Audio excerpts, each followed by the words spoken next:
Mesdames, Messieurs, bonsoir à toutes et à tous. Le président du Faso va s'impliquer personnellement dans le renforcement des relations entre hommes d'affaires du Burkina et des États-Unis. Il l'a promis lors du sommet Amérique-Afrique, pendant lequel de nombreux contacts ont été noués pour l'amélioration des échanges commerciaux.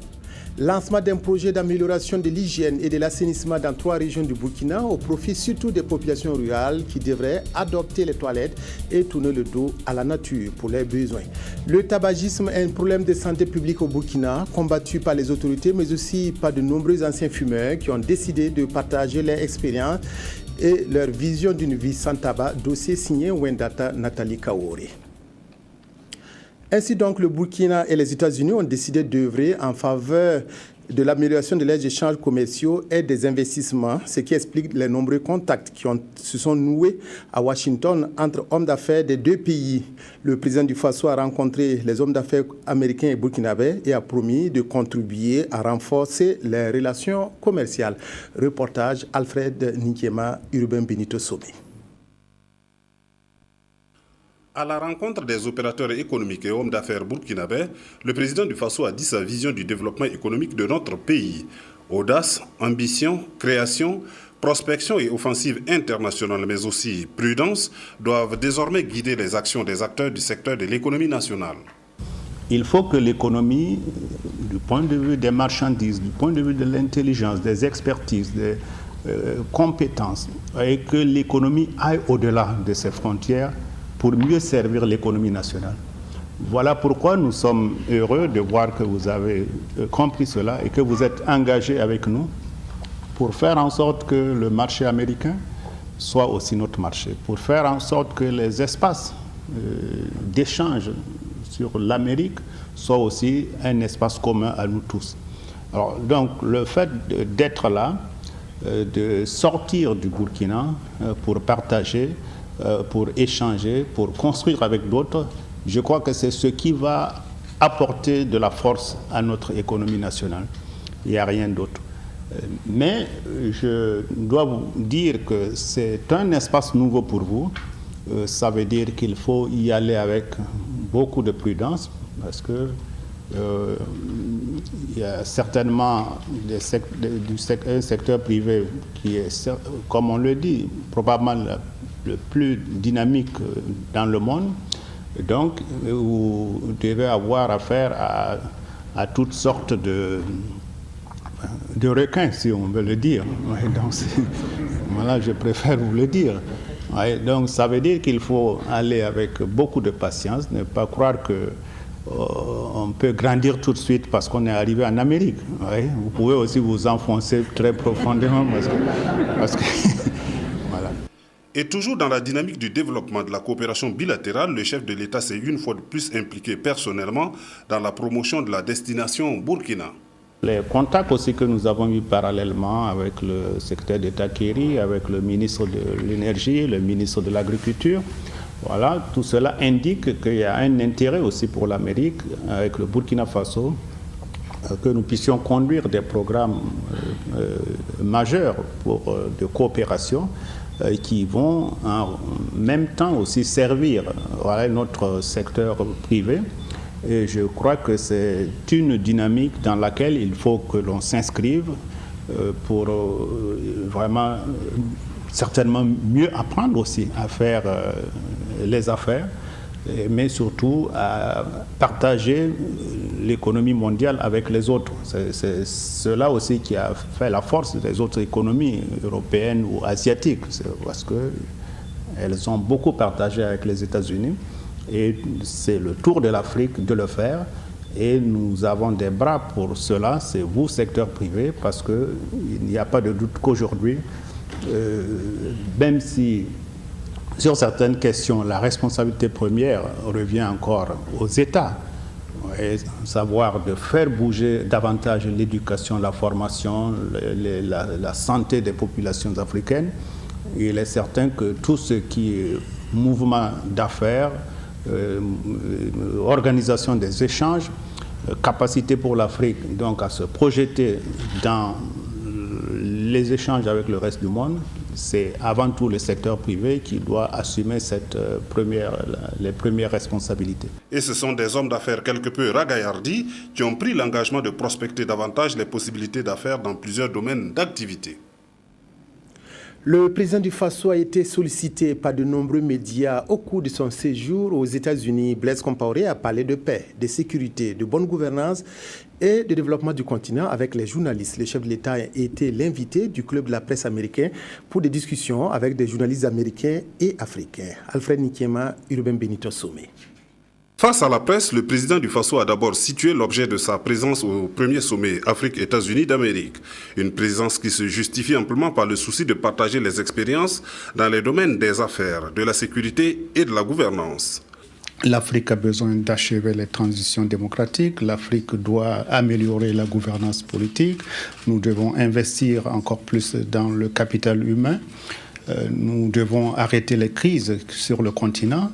Alors, donc c'est vraiment un grand moment de partage d'idées, d'expression d'attente, mais aussi de prise de responsabilité pour l'avenir. Blaise Compaoré s'est longuement apaisanti sur les questions de sécurité et de stabilité, gage de toute action de développement. Nous sommes venus pour, bien sûr, exposer nos préoccupations, nos attentes, qui sont fortes, surtout dans le domaine de la paix et de la stabilité. Car vous savez très bien que les États-Unis apportent un soutien substantiel à la construction de la paix sur le continent. Et nous avons souhaité que cela puisse se poursuivre et que par rapport, comme je le disais, aux groupes extrémistes qui s'appellent parfois Shebab ou bien les djihadistes ou bien des Boko Haram, que nous puissions profiter des technologies avancées au niveau des États-Unis, des capacités de renseignement plus fortes pour, bien sûr, détruire un peu ces mouvements-là. Donc la question de paix, de sécurité a été une question principale pour nous avec les États-Unis. La deuxième préoccupation, attendre, c'est le développement du continent.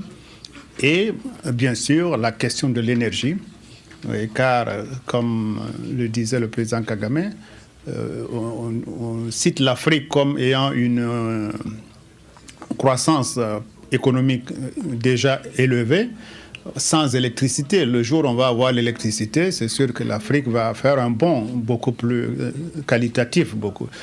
Donc, les questions comme l'énergie, et puis je disais tantôt, l'agriculture, c'est aussi les communications et bien sûr continuer dans les ressources humaines, comment donner plus de qualité à nos ressources humaines. Et le chef de l'État de revenir sur les grands projets qui devront voir le jour et consolider le partenariat entre les deux continents. Ce sont entre autres la reconduction de l'AGOA qui permettra aux Africains d'accéder au marché américain pour y écouler leurs produits. Nous ouvrons à présent une page santé. Les travaux de construction de l'hôpital de district du secteur 30 sont bien avancés, comme a pu le constater ce matin le Premier ministre Béyon Lucas-Adolphe Tiao. Situé à proximité du CMA du même secteur, les bâtiments sont en finition avec un taux de réalisation de 80%. Ils devraient être livrés en fin septembre, même si d'autres travaux auront toujours cours. Jacques Lamissa Tarpaga. Conçu au départ pour accueillir une partie du centre hospitalier universitaire Yalgado Ouedraogo après les inondations du 1er septembre 2009, l'hôpital de district du secteur 30, situé à l'arrière de l'actuel CMA du 30, est aujourd'hui un pôle de l'hôpital Yalgado. Les travaux ont connu plusieurs suspensions pour être réorientés et c'est avec satisfaction que le chef de gouvernement constate les 80% du taux d'avancement.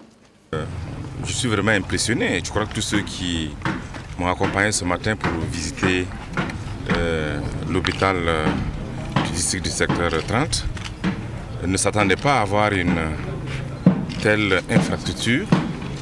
Vous vous souvenez que ce projet a eu beaucoup de difficultés et en 2012 nous avions même failli pratiquement résilier les contrats des entreprises parce que les grosses œuvres étaient mal exécutées.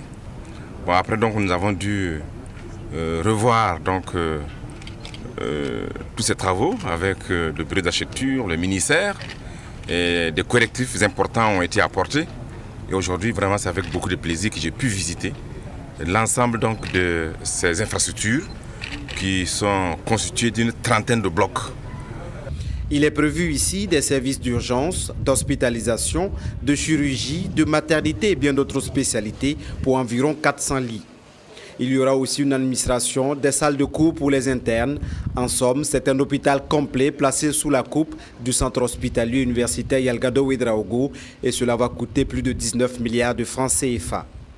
Un CHU est généralement organisé de plus en plus sous forme de pôle. Un pôle, c'est quoi? C'est un déménagement d'un certain nombre de services mais qui appartient toujours à l'hôpital. C'est comme si vous prenez un service qui a une direction régionale ou des démembrements. Et la forme de gestion maintenant, il y aura toujours un DG mais il y aura ici par exemple un responsable qui peut s'appeler chef de pôle et qui sera nommé par le gouvernement, soit par le ministre de la Santé, et qui va travailler. Maintenant, les assouplissements en matière de gestion, ça c'est une affaire de la direction générale du CHU. Les entreprises s'engagent à achever les bâtiments en fin septembre. Les autres travaux d'assainissement, de voirie et d'équipement vont prendre plus de temps. Mais le souhait du Premier ministre est que l'hôpital de district accueille ses premiers patients en janvier 2015. Déficit de sang au centre régional de transfusion sanguine de Bobo-Dioulasso, situation qui a des répercussions sur certaines structures comme la pédiatrie de la ville qui a enregistré de nombreux décès la semaine dernière. Un SOS a été lancé pour que les donneurs de sang viennent en aide au centre de transfusion. Message reçu 5 sur 5 par le mouvement en rouge qui a collecté environ une centaine de poches de sang. Sanoua Christine Koulibaly. Si la petite Nucho a la chance d'avoir le sang dont elle a besoin, il n'en est pas de même pour une quarantaine d'autres enfants qui sont en attente du liquide rouge au service pédiatrie du centre hospitalier universitaire Souro Sanou. Un service qui a enregistré 12 décès par manque de sang dans la seule journée du 9 août, la veille de notre passage. Et le centre hospitalier ne disposait que d'une seule poche de sang à notre arrivée. Pas besoin de dire donc qu'il y a urgence. La situation elle est vraiment alarmante parce que les besoins sont assez énormes. Malheureusement, nous ne disposons pas d'assez de poches de sang. L'offre est vraiment limitée pendant que la demande ne fait qu'augmenter. Voilà pourquoi on est là aujourd'hui. On a fait appel au mouvement rouge pour nous venir en aide. Et cette association n'a pas hésité. Elle a mobilisé ses membres ainsi que ceux d'autres organisations sœurs. Ça fait partie de nos objectifs, raison pour laquelle nous avons mobilisé tous nos membres pour qu'ils puissent venir donner leur sang afin de sauver des vies. À partir du moment où nous sommes en bonne santé, on est obligé quand même des fois de donner quand même coup de main aux malades. Et juste après ces entretiens, la trentaine de poches de sang collectées est transportée d'urgence avant même la fin de l'opération pour être analysée et mise à la disposition des malades. Le mouvement en rouge, initiateur de ce don de sang, se dit apolitique et a vu le jour à Sia en janvier dernier. Il s'est donné pour mission le combat pour l'amélioration des conditions de vie des populations par l'interpellation des décideurs politiques sur les maux qui minent la société burkinabé. Plusieurs partenaires unissent leurs forces pour lancer le projet d'amélioration de l'hygiène et de l'assainissement dans 3 régions du Burkina. L'USAID, EAA Burkina et la LONABE veulent amener les populations rurales à utiliser des latrines pour leurs besoins au lieu de la nature. Le projet a été lancé ce matin à Konki-Ipala dans le Kadiogo. Reportage Sie Sylvestre. Depuis Konki-Ipala, un département de la région du centre, le programme USAID WAWASH et l'agence panafricaine intergouvernementale eau et assainissement EAA Burkina lancent le projet d'amélioration de l'hygiène et de l'assainissement en milieu rural. Il vise à amener les populations des régions du centre-ouest et de la boucle du Moun à s'engager à abandonner la défécation à l'air libre. Nous avons ciblé les zones qui ont le plus besoin et qui sont dans des situations les plus précaires. Nous avons des villages où il n'y a pratiquement pas d'assainissement. Donc c'est là notre objectif, c'est d'essayer d'amener ces populations à un niveau d'assainissement assez adéquat. Le projet va être mis en œuvre en 2 phases. La première concernera 15 villages des régions du centre et du centre-ouest. La phase 2, elle, aura lieu dans 15 autres villages de la boucle du Moun. Sur le terrain, nous avons justement des actions de formation, renforcement de capacité dans le domaine pour avoir effectivement des artisans capables effectivement de mettre en œuvre les différents ouvrages dans les différentes communes du projet et aussi mettre l'accent sur l'approche ATPC où toutes les communautés vont en tout cas décider avec nous de ne plus déféquer à l'air libre. Et nous allons construire aussi, appuyer dans la construction des latrines. 1500 latrines sont à construire au bénéfice d'au moins 15 000 personnes dans les 30 villages concernés. Les autorités sont convaincues que cette opération va permettre d'améliorer les faibles taux d'accès en matière d'assainissement dans les régions ciblées. Il varie entre 3 et 5%. Les efforts entrepris par le gouvernement sont importants, mais le pourcentage d'insalubrité, le pourcentage par exemple des populations qui défèquent à l'air libre est encore très important et bien entendu c'est pour ça que nous accueillons à bras ouverts ce projet qui va révolutionner, qui va changer fondamentalement le nombre de personnes vivant dans l'insalubrité. Le projet d'amélioration de l'hygiène et de l'assainissement va coûter 145 millions de francs CFA pour un délai d'exécution de 12 mois. Cela fait 30 ans que disparaissait le 7 août 1984 le commandant Amadou Savadogo. À l'occasion de cet anniversaire, les familles Savadogo et Ouedraogo ont organisé une cérémonie de souvenir et d'hommage pour ce militaire que ses supérieurs qualifiaient d'homme d'honneur et loyal. Le commandant Amadou Savadogo fut le premier officier instructeur commando de notre armée. Yolande Lompo, reportage. Il aurait eu 67 ans cette année, mais le sort en a décidé autrement. Devant l'assistance, la veuve du haut commandant en chef adjoint des forces armées nationales Amadou Savadogo, décoré à titre posthume de la médaille du mérite du travail le 15 août 1984, retrace la vie de l'homme, projection de films documentaires à l'appui. Des moments d'intimité dévoilés au grand jour en cette cérémonie d'hommage. Au-delà de la mort, comme dit Biraogo Diop, les morts ne sont pas morts. Ils sont dans l'air, ils sont dans le vent. C'est à nous de les faire revivre. En l'honneur de ce premier officier instructeur commando de l'armée voltaïque, les témoignages n'ont pas manqué. Il s'est occupé de nous qui étaient ces jeunes. Il nous a mis sur la bonne voie. Il a toujours été pour nous non seulement un supérieur, mais surtout un grand frère et un père qui savait conseiller, qui savait aussi montrer que seul le travail dans la vie paie.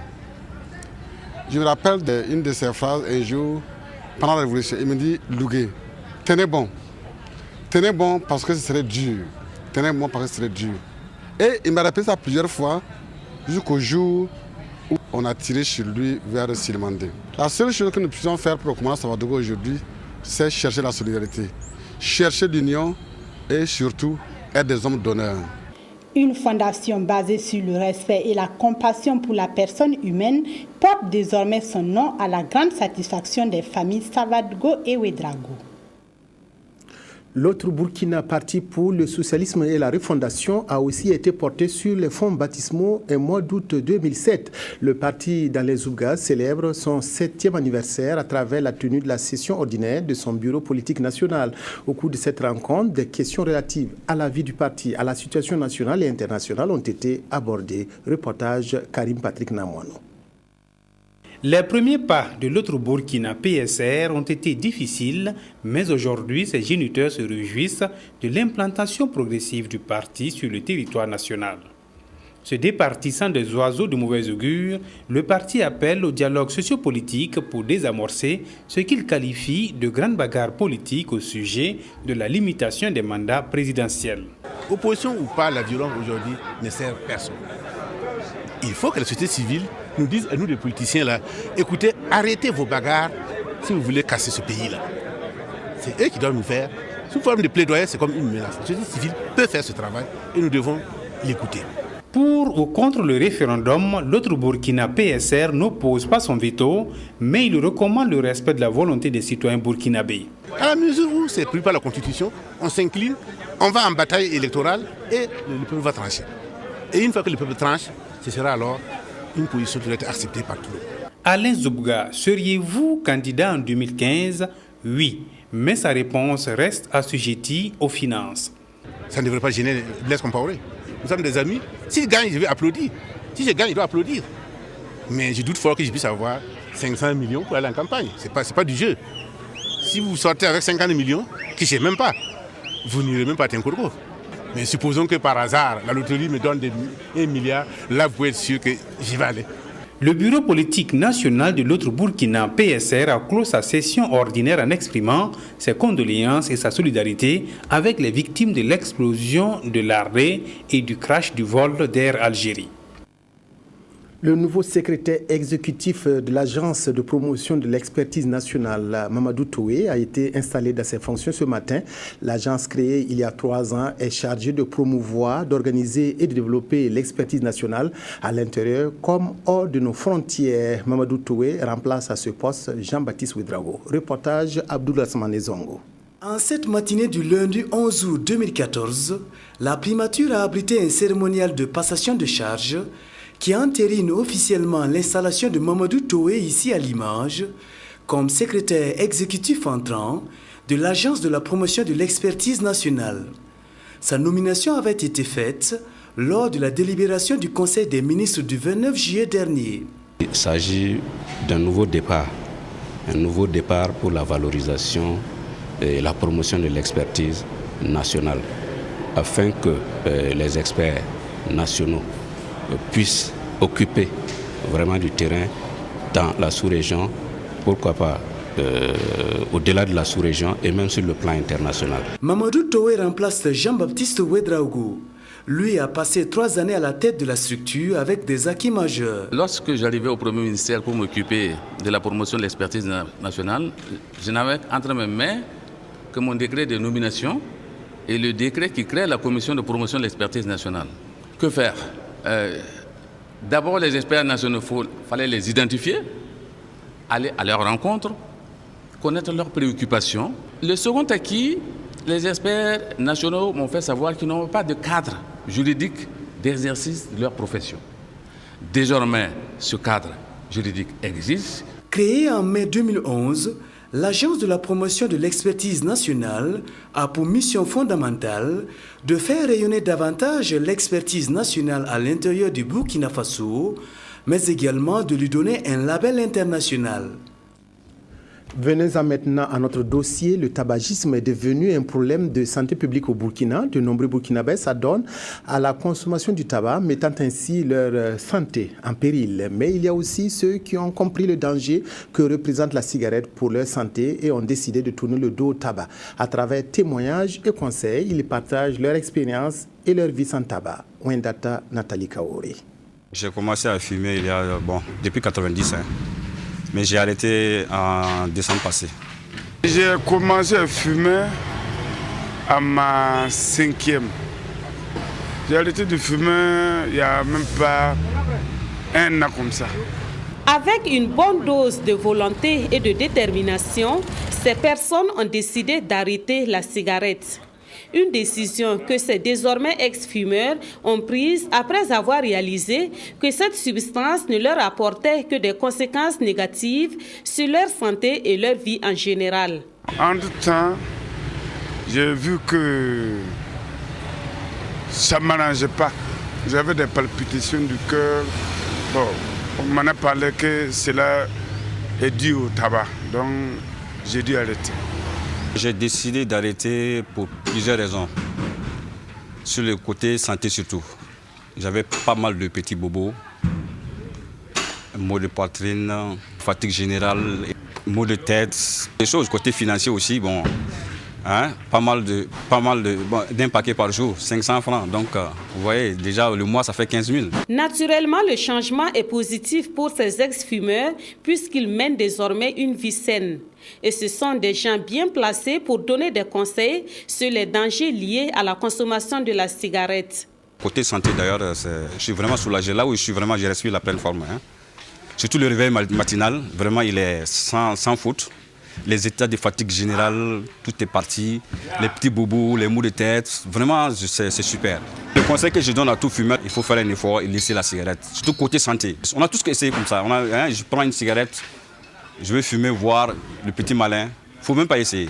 N'essayez même pas de fumer. Car la cigarette, vraiment, est un danger permanent pour l'humanité quelque part.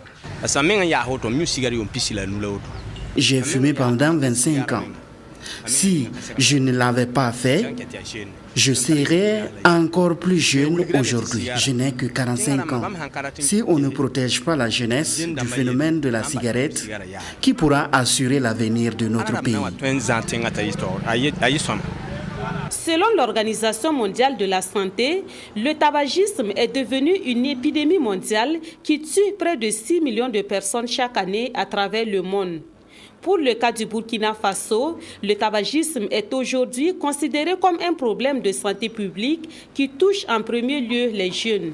Mais les statistiques révèlent que la gente féminine est en train de tomber également dans ce fléau.